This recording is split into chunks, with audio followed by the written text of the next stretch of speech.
Master, I have heard you speak of ego as the greatest obstacle in spiritual life. How can I rid myself of it? The ego is like a root of a tree. It must be carefully and gradually removed. But do not worry too much about it in the beginning. First, direct your mind toward God. The ego does not appear altogether. You must keep a trace of it to enjoy God's love. But that ego must be the ego of a servant, the ego of a child, the ego of a devotee. What do you mean by the ego of a servant?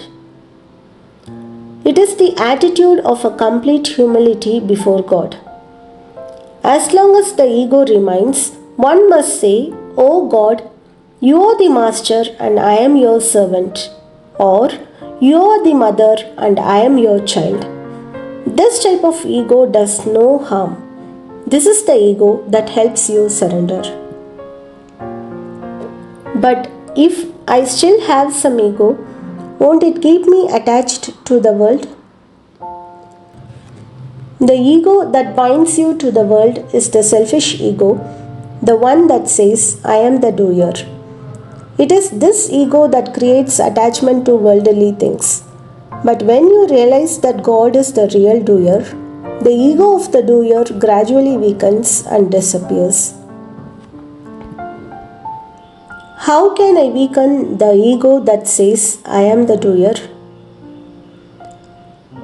By practicing devotion and remembering that everything is done by God's will, not your own. When the mind is immersed in God, the ego cannot survive. The ego feels suffocated in the presence of God, just as a salt dissolves when it enters the ocean. The more you immerse yourself in the thought of God, the less room there is for the ego. Sometimes I still feel proud of my actions and accomplishment. How can I let go of that pride?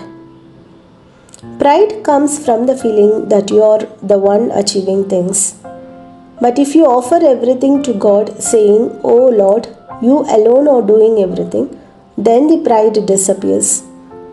Just as a servant takes no pride in his master's work, you should feel that all your accomplishments are by God's grace, not by your own effort. What can I do to reach that state of ego-lessness? Surrender to God and constantly remember His presence in everything. When you meditate on God and repeat His name, the sense of I gradually fades. In the end, you will see that the individual self was just an illusion, like a bubble on the surface of the water. By God's grace, you will realize that there is no I apart from Him. Is it possible to live without ego completely?